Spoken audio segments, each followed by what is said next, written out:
Bueno, finalmente se está celebrando la reunión en Kazán, una cumbre que tiene una importancia mayor, más que nada por el entorno que se da, la situación actual en la cual se está produciendo.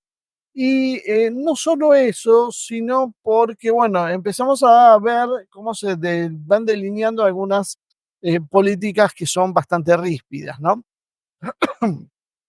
Uno de los primeros documentos que se conocieron dice: recordamos las posiciones nacionales sobre la situación en Ucrania y sus alrededores expresadas en los foros pertinentes, incluidos el Consejo de Seguridad Nacional de las Naciones Unidas y la Asamblea General de las Naciones Unidas. Destacamos que todos los estados deben actuar de manera coherente con los propósitos y principios de la Carta de las Naciones Unidas en su totalidad. Tomamos nota con aprecio de las propuestas pertinentes de mediación y buenos oficios encaminadas para una solución pacífica del conflicto mediante el diálogo y la diplomacia. Los Estados miembros rechazan las medidas unilaterales restrictivas de comercio y sanciones que Occidente ha impuesto a Rusia y a varios países. El grupo considera que estas medidas son ilegales e incompatibles con los principios de la OMC, además de socavar la Carta de las Naciones Unidas y poner en peligro el sistema multilateral de comercio. Reafirmamos nuestro apoyo a un sistema de comercio multilateral abierto, transparente, justo, predecible, inclusivo, equitativo, no discriminatorio, basado en normas y en el consenso, con la OMC en su núcleo, con un trato especial y diferenciado para todos los países en desarrollo.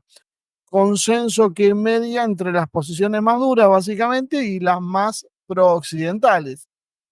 Vamos a tratar de explicar cómo se llega a esta situación, por qué se producen estos dos primeros comunicados, ¿no? Las cumbres que se celebraron hasta ahora fueron importantes, pero esta en la quinta ciudad más importante de Rusia, que es Kazán, podemos decir que sobresale por el resto, ¿no? Algunas de las discusiones que están en el menú es la ampliación del número de miembros, eh, pero que tiene como problema la posibilidad de afectar el funcionamiento del grupo y diluirlo. Rusia entonces se le presenta el desafío en esta cumbre de seguir funcionando, tomando el relevo de lo que se habló en Sudáfrica e incorporando los temas de la agenda del sur global. Hoy los temas no están tan, podríamos decir, tan circunscriptos y son un poquito más abiertos y podríamos decir también difusos en cuáles son las líneas, ¿no? Lo que sí está claro es que se está gestando un nuevo orden mundial. Eso creo que ya a nadie le queda claro, a nadie le queda en dudas, quiero decir. Cada país miembro tiene un interés particular y creo que eso es una de las cuestiones más importantes que estamos viendo, ¿no? Eh, Se están produciendo una serie de sanciones y Rusia, por lo tanto, tiene como un objetivo incorporar cada vez más países amigos, porque si hay más países amigos para Rusia, bueno, eso significa básicamente que la posición de aislacionismo que se pretende mostrar en Rusia no es tal. Un BRICS más ampliado ayudaría a Rusia a normalizar su situación económica, financiera, de inversiones y demás, ¿no? Pero bueno, esto es lo que plantea Occidente. Sin embargo, nosotros tuvimos la oportunidad de charlar con las autoridades rusas en Moscú y allí nos encontramos con un cuadro que no es exactamente el mismo que plantea la mayoría de los analistas. Lo que plantea Rusia, básicamente, es que necesita no tener una ampliación que desmadre el grupo, una ampliación que lo disminuya o que le haga perder el control o que simplemente lo, o simplemente lo lleve hacia políticas que no son las que está buscando. Entonces, ¿qué es lo que plantea Rusia? Rusia plantea que hay caballos de Troya que entraron dentro del BRICS. ¿Por qué caballos de Troya? Porque en definitiva no coadyuvan a consolidar al grupo y sobre todo a consolidar las políticas de cambio de orden internacional que mencionábamos al principio.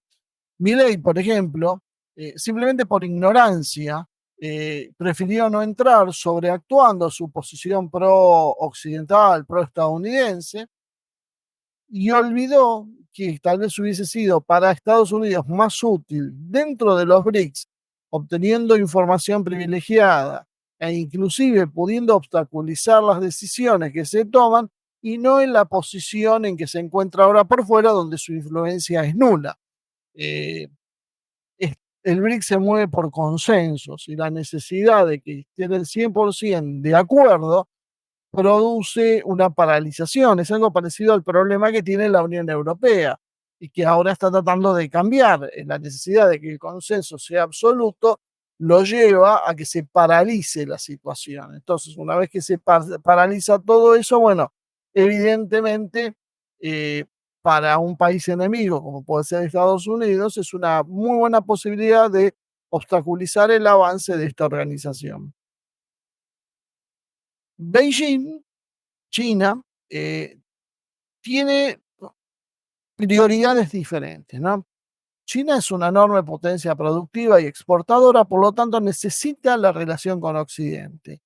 Puede sobrevivir, redirigirse hacia el mercado interno, generar otras naciones por ejemplo, en el sudeste asiático o en Asia Central. Puede irse en otras posiciones, pero sin embargo, es como la prioridad de China es su desarrollo económico, la necesidad de poder enfocarse en comerciar con Europa, con Estados Unidos, con Japón, los países del occidente colectivo, ayuda al desarrollo de su economía. Por lo tanto, China busca una posición intermedia, o sea, sabe que va a ser atacada, sabe que va a seguir el camino de Rusia, ya las señales siguen sobrando, pero por otro lado, también China sabe que no es conveniente avanzar demasiado y romper las relaciones con Occidente. Por lo tanto, eh, China tiene una actitud ligeramente diferente a la de Rusia, prefiriendo ampliar el grupo de los BRICS. Más miembros significa más posibilidades de comercio para China y en definitiva diluye de alguna manera el papel de choque que tiene el BRICS. Ese papel de choque que necesita Rusia, dadas sus circunstancias propias, no es exactamente la misma que de China. Entonces allí hay una pequeña diferencia que los llevan a buscar otra cuestión. Algunos definen a China como alguien que está buscando crear un orden alternativo centrado en sí mismo. O sea, China es el imperio del medio y nunca lo ha dejado de ser para la mentalidad de los chinos. Y quieren transformar al BRICS en una herramienta similar, por ejemplo, a la de la Organización de Cooperación de Shanghái, donde su ascendencia es mayor. Básicamente, una organización que gire alrededor de los intereses de China. Por lo tanto, necesita más socios comerciales, dejando que de alguna manera Rusia asuma el papel de confrontación contra Occidente, ¿no? Rusia está cargando con todo el peso del enfrentamiento directo con Occidente y no tiene más opciones. Rusia está jugada en función de esa guerra, no tiene posibilidades de volver a los patrones antiguos de socios occidentales. Ahora, para Rusia todos son enemigos. Occidente ya no es un campo ni siquiera neutral, es un campo enemigo. China está en un paso anterior, está en la misma etapa en que Rusia tenía hace 10 años atrás cuando hablaba Putin de nuestros socios occidentales. Esa diferencia hace que eh, Rusia tenga un modelo en mente que no es el mismo que China, que además va más lento en algunos pasos de acuerdo a su propia estrategia y a lo que sus dirigentes creen que es lo mejor. Otro actor de los BRICS originales es Sudáfrica, o semi-originales en realidad, porque los BRICS empezaron, recuerden, con BRIC y después recién pasó a ser la incorporación de Sudáfrica, si no recuerdo mal, el 2011. Sudáfrica se ha ido acercando a Rusia últimamente, ha endurecido sus relaciones con Occidente e inclusive llegó al punto de cometer el sacrilegio de denunciar a Israel. Esto es algo que en Occidente es absolutamente inaceptable. Pero a la vez es el mayor beneficiario de la ley de crecimiento y oportunidades de África, que es un artilugio inventado para poder acceder al mercado estadounidense sin cargas impositivas. Ese acceso preferencial a Sudáfrica le favorecen sus exportaciones. Estados Unidos ha usado mucho su mercado interno como una forma de disciplinamiento contra países distintos. Si vos querés entrar en mi enorme mercado interno de alto poder de consumo, bueno, tenés que hacer determinadas cosas, si no te arancel o busco algún tipo de sanción. Eh, eh, pero también tiene acuerdos de seguridad con Rusia y con China. Y ha hecho ejercicios navales con Rusia y con China, y dada la posición en el sur del continente, con proyección sobre el Atlántico Sur, cierra un triángulo muy importante con los países como Brasil, como Argentina y con las propias Malvinas que tienen los británicos. O sea, hay una zona ahí en disputa en la cual la proyección de Sudáfrica, que abre el juego a China y a Rusia, es importante para los países del BRICS. O sea, tiene una posición con ciertos beneficios de Occidente, pero cada día vamos viendo más que el presidente Ramaphosa se está volcando hacia las preferencias rusas, ¿no? Eh, y esto, para algunos analistas, está dañando la reputación de Sudáfrica en Occidente. Este es un tema recurrente que a veces es interesante que veamos, ¿no? Porque no siempre lo que se considera como algo esencial en Occidente es algo que tiene un apoyo o tiene una concordancia con la realidad, porque simplemente Occidente puede considerar lo que quiera, pero ya no tiene la fortaleza para que eso sea algo universal. El problema más grande que uno se encuentra uno en el BRICS es la situación de Brasil. Evidentemente, Brasil se ha transformado en un problema dentro del BRICS.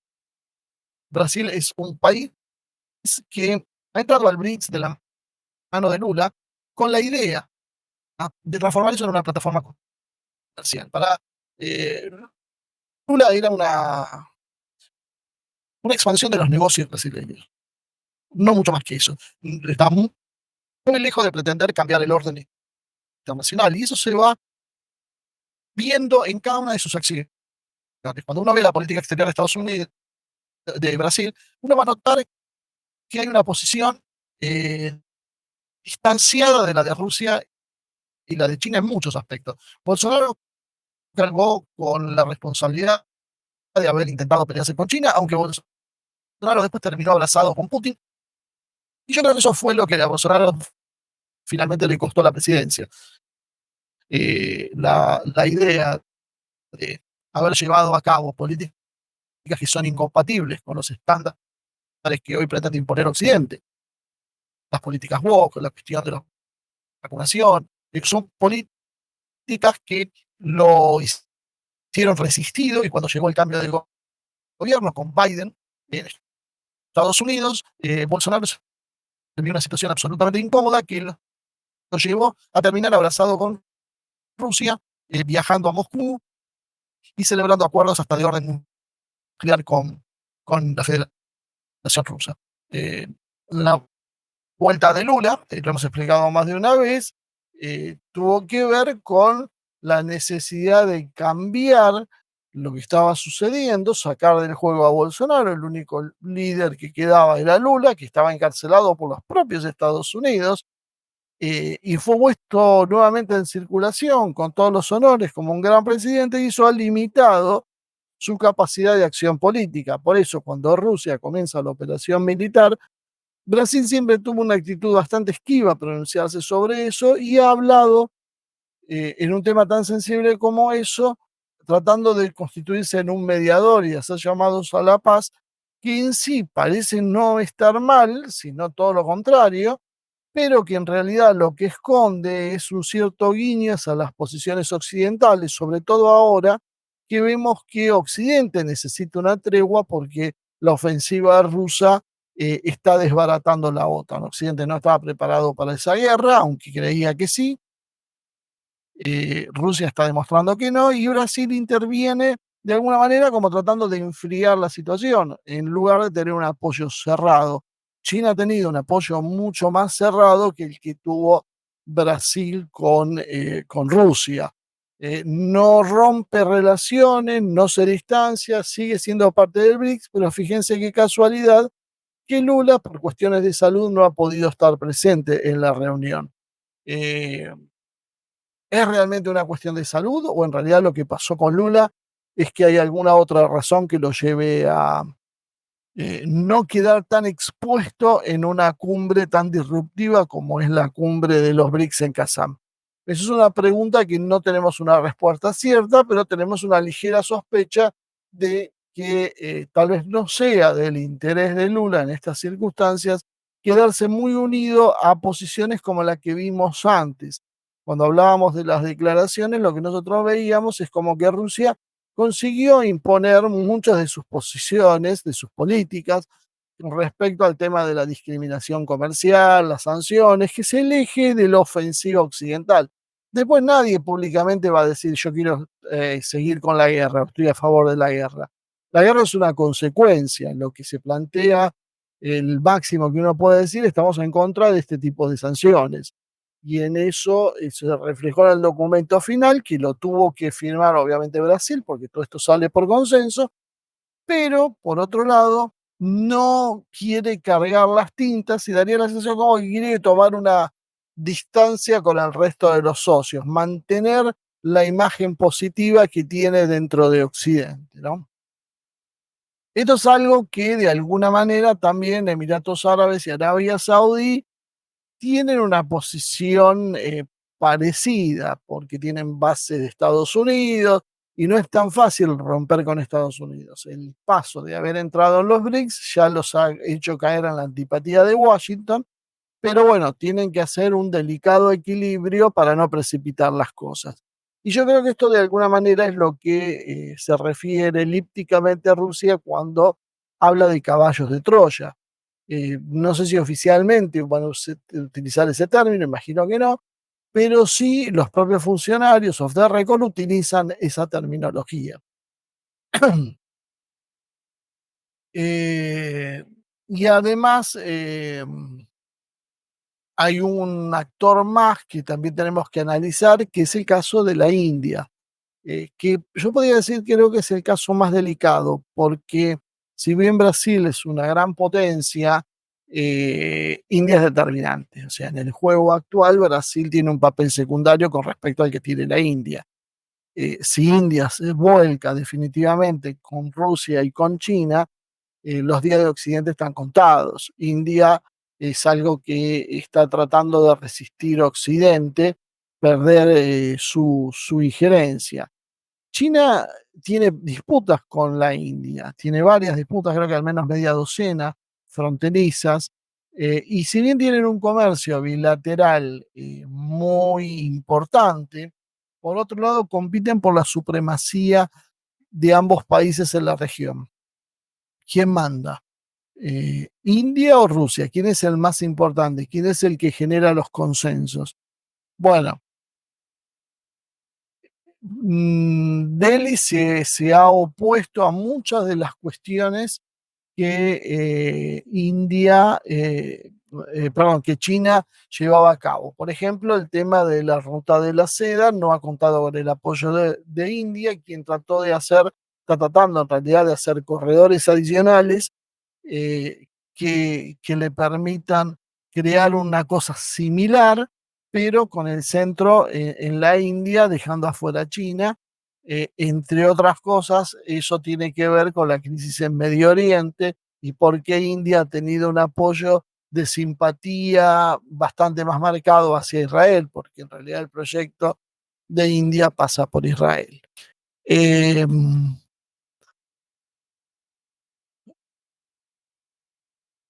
en realidad, el otro problema que surge entre ellos es que la India sospecha que China quiere imponer países pro-China dentro de los BRICS, lo cual volcaría el balance de fuerzas dentro de la organización a favor de China.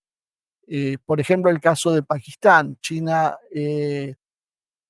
quiere incorporar a Pakistán, país con el cual tiene relaciones mucho más fluidas y que es un país que tiene muchas cuentas pendientes con la India, cuentas pendientes que ya son a esta altura del partido históricas.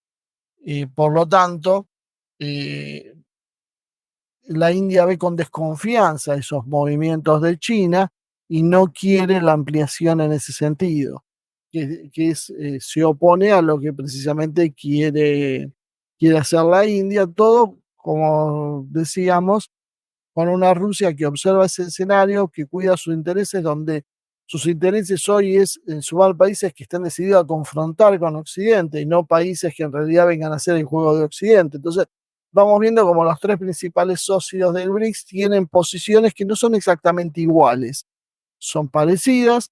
La India sabe, es imposible no saber, que va a ser víctima también de los ataques de Occidente.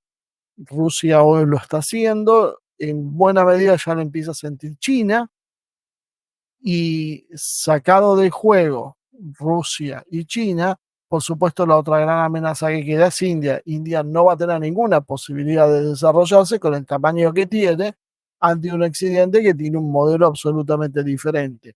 Entonces, India sabe que está amenazada, por lo tanto necesita tener una pata con Rusia y con China, pero por otro lado, cree que no es el momento adecuado y que puede jugar como una especie de pivote entre ambos bloques y recibir inversiones occidentales. Por ejemplo, China deja de fabricar iPhones por presiones de Estados Unidos y la producción se traslada a la India. Entonces, China quiere seguir manteniendo en las relaciones con Occidente, pero Occidente no la deja, e India recibe buena parte de esas inversiones, ¿sí? Empieza a hacer el papel que hacía antes China. Pero también India tiene que ser consciente que ese papel es temporario, porque Occidente lo que le interesa de la India es sumar fuerzas contra China, no otra cosa. Después se cargará de India, pero mientras tanto India puede ganar tiempo para mejorar su posición económica. Ese es el delicado equilibrio en el cual tiene que manejarse Rusia. Rusia tiene que mediar entre todos estos intereses. No puede permitir, por ejemplo, que China imponga completamente sus condiciones, porque si permite eso, lo que va a producir es un enfriamiento de la relación con India, hasta un hipotético alejamiento de India del bloque, cosa que ha barajado la India. Y esto de alguna manera también lo entiende China, porque China también sabe que necesita tener una buena relación ahora que está enfrentándose y espera mayores problemas con Estados Unidos por la cuestión de Taiwán. No es buena idea además abrir un frente con India.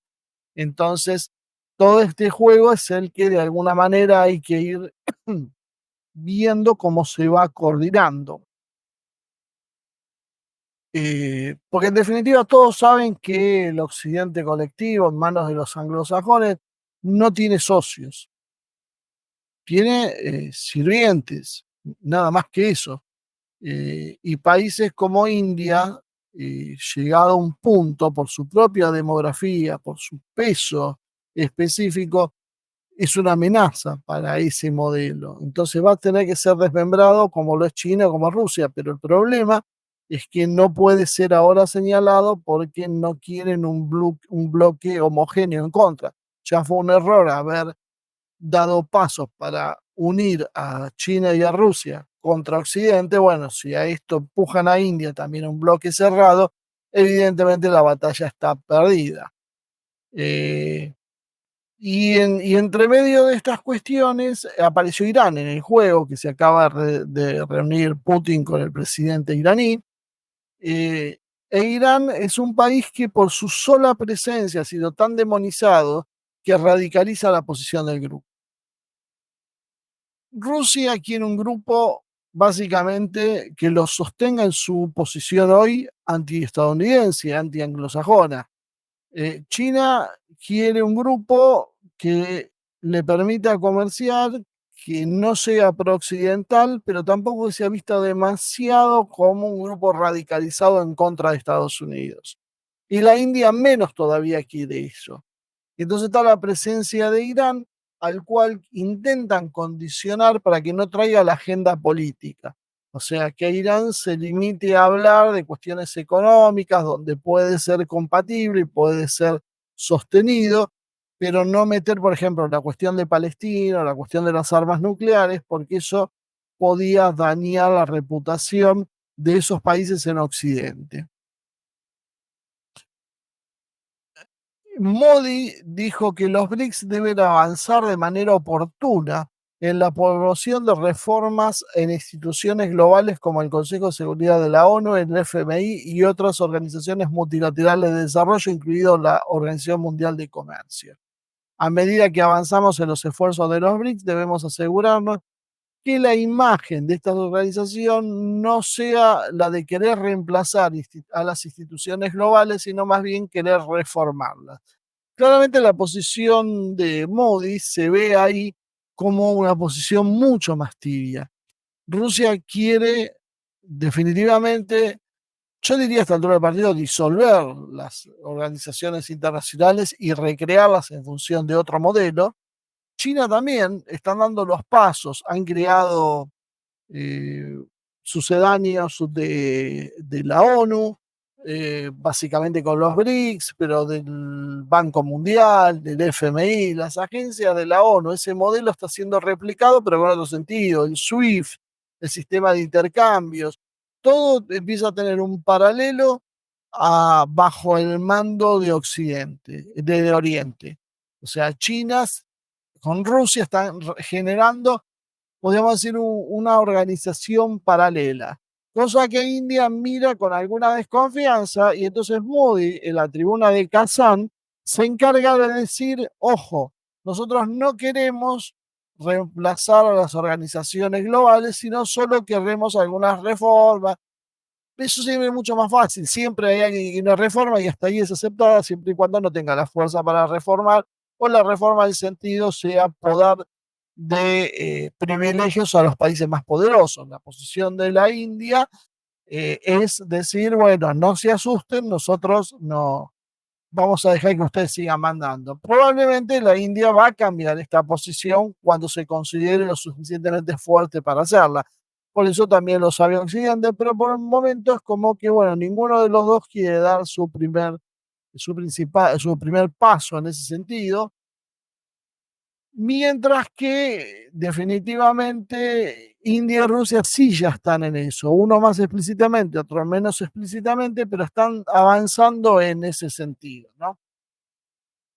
Y hubo otra declaración del ministro de Relaciones Internacionales de la India que trató de bajar críticas en cuanto al tema de la expansión que yo mencionaba antes y dijo que la India había estado muy involucrada en la expansión anterior, tratando de desmentir que de alguna manera India no quisiera las mismas políticas que tiene China, ¿no? Que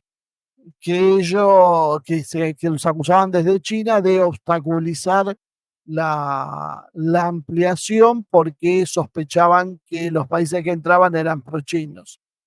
Obviamente, China tiene una mayor incidencia gracias a sus inversiones en muchos países que son potencias medianas y que son claves para ese juego que India no quiere conocer.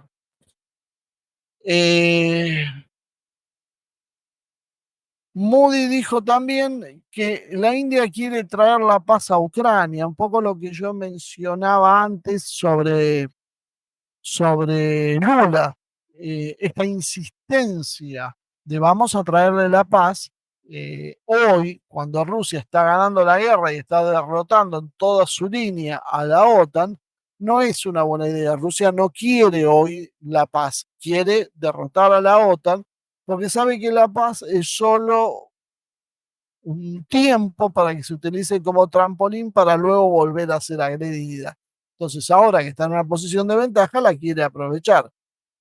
Eh, y la India va entre dos aguas, ¿no? Tienen un pie acá en Occidente, otro pie allá en Oriente, tal como lo demuestra el tema de que sigue comprando armamento ruso o le compra petróleo y gas que de nuevo refina y envía a Europa.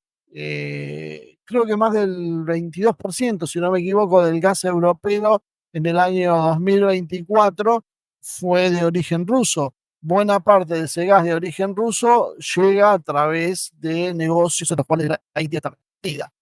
Entonces, lo que la India no quiere perder es eso, que es una enorme fuente de ganancias, y además contar con ser la alternativa que mencionábamos antes a China, ¿no?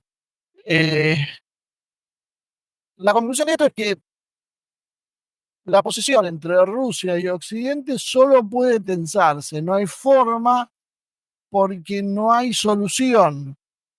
O Rusia acepta su disolución, que es lo que quiere Occidente, u Occidente acepta la pérdida de su hegemonía, que es lo que plantea Rusia. Y la situación va traccionando y va generando que los países que intentan ser neutrales, tarde o temprano terminen de un lado o del otro. O sea, al principio eran la mayoría neutrales, trataban de no meterse en el lío, de no quedar mal con Occidente, pero a medida que se va radicalizando la posición y va creciendo los BRICS y va imponiéndose Rusia, comienzan a traccionar. Y por otro lado, Occidente o Estados Unidos, que antes dejaba un poco más libre, comienza a presionar para que se pasen a su bando. Entonces, no hay espacio para puntos intermedios. O estás conmigo o sos mi enemigo. Y esto empieza a plantearse de los dos lados. Eh, es bueno también que recuerden los dirigentes de nuestros países que esas son las opciones, ¿no? Porque a veces ellos parecen que viven en un mundo aparte. Y un tema que fue, creo que fundamental, que nadie tenía en cuenta y que finalmente se aseguró que es así, es la presencia de Guterres en la cumbre de Kazán, ¿no? Y esto de alguna manera ha producido muchísimo malestar en Occidente, porque es una validación. Mientras Occidente quiere aislar a Rusia, decir que es un Estado paria internacional, lo que está sucediendo en realidad es que el secretario general de la ONU va a esa reunión de los BRICS. Con su sola presencia está avalando la importancia del grupo. Y esto es lo contrario a lo que pretende Occidente. Y Guterres no es la primera que hace que no le gusta a Occidente. La tensión con Israel es sumamente importante. Y Guterres se ha manifestado en una posición bastante más equilibrada de la que pretendía Occidente, a tal punto que Israel está pidiendo casi desesperadamente que sea apartado de su función, hasta ahora sin éxito. Este giro de Guterres está mostrando que el establecimiento de un nuevo orden internacional no es imaginación de unos pocos, sino una realidad que avanza día a día. Y otro actor importante que estuvo ahí presente es el presidente turco, Erdogan. Llegó a Kazán y volvió a demostrar que Turquía sigue en una posición oscilante entre Occidente y Oriente, pero a medida que se va tensando la situación, yo diría que Occidente está comenzando a perder un aliado. Creo que el aliado firme que era Turquía cada vez se va distanciando más. Y esto termina por ser un problema. Occidente creo que a veces no entiende cuál es su posición actual. Por ejemplo, Acaba de emitirse una orden del Tribunal Europeo de Derechos Humanos ordenándole a Rusia pagar indemnizaciones a 107 organizaciones e individuos que Rusia calificó con sus nuevas leyes de agentes extranjeros. Esto dicen que los ha perjudicado, por lo tanto, tienen que pagar la indemnización a los rusos. Rusia rechazó la jurisdicción del tribunal ya anteriormente y abandonó el Consejo de Europa en el 2022. O sea, básicamente no acepta la jurisdicción del Tribunal Europeo de Derechos Humanos. Muchas de estas organizaciones que siempre fueron prooccidentales están mostrando hoy su verdadera esencia, tomando infinidad de resoluciones que son todas a favor del Occidente, criminalizando a aquellos que se expresan en contra del Occidente, que se oponen de alguna manera o que no comparten las posiciones de Occidente. Han perdido cualquier noción de equilibrio. Y esto lo que muestra, bueno, es cómo Occidente comienza a apretar con todas sus fuerzas las organizaciones que todavía le responden para equilibrar la predominancia rusa en otras materias, como la militar, y la China en la económica o financiera.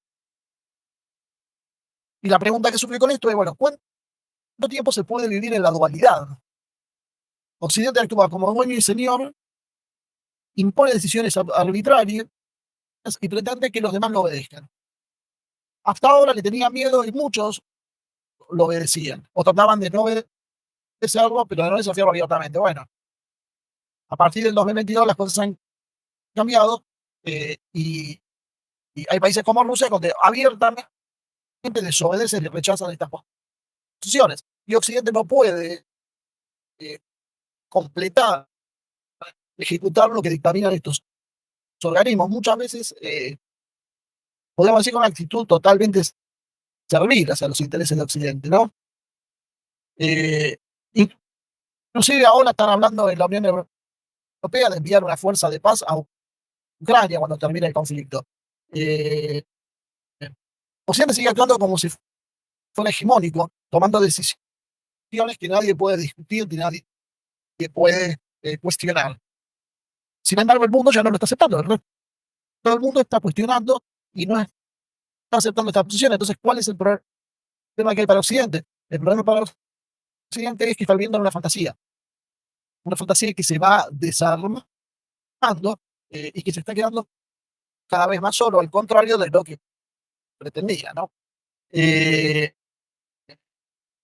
Putin dijo que en casa debemos tomar una serie de decisiones importantes para seguir mejorando las actividades de la asociación y fortalecer la cooperación multifacética en ese marco. ¿Qué quiere decir Putin con esto? Que básicamente lo que van a hacer es lo que se está discutiendo ya en un segundo plano, y que se espera que haya eh, novedades que tienen que ver con la consolidación de la arquitectura financiera por fuera de Occidente. Ya Occidente se ha extralimitado en sus capacidades de tomar decisiones y la respuesta entonces para Rusia es salirse del juego. Y China lo empieza a ver con simpatía y muchos países empiezan a ver esto con simpatía. Entonces lo que puede llegar a pasar es que el dólar, que criptodivisas eh, nacionales, que haya alguna otra forma de ir reemplazando cada vez más aceleradamente el papel del dólar. El dólar se está derrumbando con mucha más rapidez de lo que pensábamos. Las cifras son engañosas, pero la verdad es que cada vez más hay países que van mirando el dólar y van diciéndole no. Y esto va mirando la confianza en el dólar. Y todo esto lo que va generando es esa resistencia que ahora Putin empieza junto con China a plasmar en los hechos reales. Bueno, ok, ahora las instituciones van a tener un espejo en Oriente y ese espejo en Oriente le va a permitir a países del sur global acceder a créditos e inversiones que Occidente antes condicionaba para su apoyo. Esto es un hecho más que importante. se está determinando entonces, en definitiva, un cambio de sistema, ¿no? Y el BRICS en sí, lo que es el terreno de las negociaciones. Eso es lo que no entendí, lo que no entienden muchos de los países, por ejemplo, la Argentina, que decide no entrar al BRICS, o Perú, que dice que hoy su prioridad es entrar en la OCDE. Bueno, básicamente tiene dirigentes que no parecen estar a la altura de la historia. La historia se está definiendo en ese campo que es el BRICS. Occidente está intentando mantenerse al margen e impulsar a, a sus sirvientes como la Argentina a no participar de eso. Pero la realidad es que el BRICS sigue avanzando y está generando un nuevo orden internacional. Y está generando un nuevo orden internacional donde la Argentina había sido invitada a ser protagonista y sin embargo, a pesar de ser invitada a ser protagonista, dijo que no porque el dúo Milei-Mondino les pareció que este error histórico estaba justificado diciendo que no había nada del BRICS que le podía ofrecer a la Argentina. Y como si eso les pareció poco, la oposición miró para otro lado y esto no fue un debate en la Argentina. Nadie dijo nada ante el rechazo de la posibilidad de estar entre aquellos que encabezan un nuevo orden internacional y donde la Argentina estaba destinada a encabezar al mundo hispano en la representación de este nuevo orden. Bueno, esto fue abortado por Milei y compañía y esto solo podía ser calificado como traición a la patria, porque uno no puede creer que alguien que llega a presidente y otro que llega a ministro y los líderes de la oposición y demás no sepan la importancia de eso. Si no lo saben, bueno, no sé la verdad que sería peor, ¿no? Pero yo creo que más que no lo saben, creo que no les interesa porque lo que quieren buscar es un beneficio personal mezquino. Resumiendo entonces, eh, el BRICS, el BRICS y el conflicto de Ucrania tienen puntos de unidad. Los países del BRICS han tomado la resolución de expresar públicamente su posición con respecto al conflicto de Ucrania en el Consejo de Seguridad y en la Asamblea de las Naciones Unidas, apoyando una solución diplomática y dándole una bienvenida a las iniciativas de mediación y buenos oficios. Esto es el punto de consenso entre los países que tenían posiciones más radicalizadas y los países que tenían posiciones más blandas con Occidente. Pero dentro de esto se coló el rechazo a las sanciones unilaterales impulsadas por Occidente, que esto era una gran ambición de Rusia, que además la jugaron con las mismas reglas que pone Occidente, porque las considera ilegales e incompatibles con las normas de la Organización Mundial de Comercio. La realidad es que son insostenibles, no emanan del Consejo de Seguridad de las Naciones Unidas, sino acciones aisladas que probablemente pueden precipitar contrademandas en algún momento de Rusia si sale vencedora contra lo que quede de Occidente por los daños que esto ocasionó, porque todas esas medidas burlan la legalidad del derecho internacional actual. Esta situación es una de las más complicadas para comprender, pero que empiezan a expresarse, ya empiezan a quedarse plasmadas en papel. Por otro lado, otro tema central para rescatar es la ampliación del BRICS y el rol de Rusia. La presidencia de Rusia es fundamental hoy para ordenar la ampliación del BRICS, hacerlo con criterios más políticos, no permitir que esto se salga de control, que entren países que puedan ser considerados prooccidentales o cuya política sea la de obstrucción. Cuando uno ve, por ejemplo, lo que hace Hungría en la Unión Europea, claramente ve la mano de Putin dentro de la Unión Europea. Orbán, no por ser un títere de Putin, pero sí sé por ser independiente, frena posiciones que son negativas de la Unión Europea. Como el consenso es unánime, la Unión Europea encuentra muchas dificultades para implementar políticas porque Orbán se opone. Bueno, esto es lo que quiere evitar Rusia, que pase dentro de su propio grupo, y esto es lo que yo mencionaba antes, que no entendió Javier Milei. Si su intención era luchar contra Rusia, China y demás países no occidentales, apoyando a Occidente, tendría que haber entrado y haber tratado de ralentizar y frenar todos los procesos desde allí. Y sin embargo, no lo ha hecho.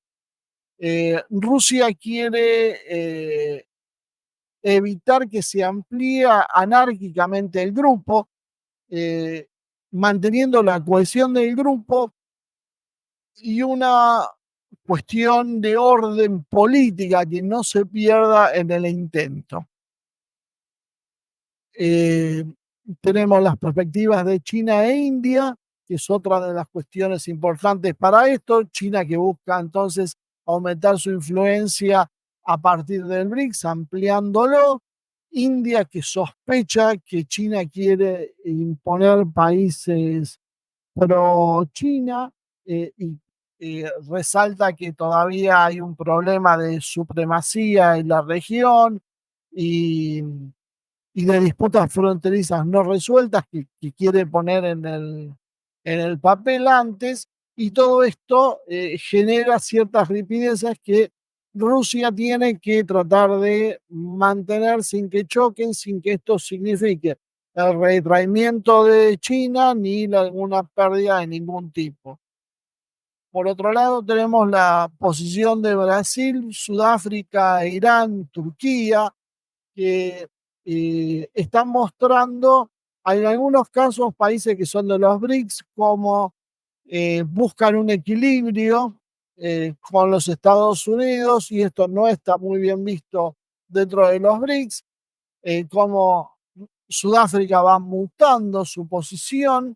Irán ingresa a los BRICS y por su sola presencia tiene una nueva dinámica y genera nuevas tensiones dado su posición, y es una carta que tiene que jugar Rusia con cuidado para evitar choques internos y que se dañe la imagen propia de los BRICS, ¿no?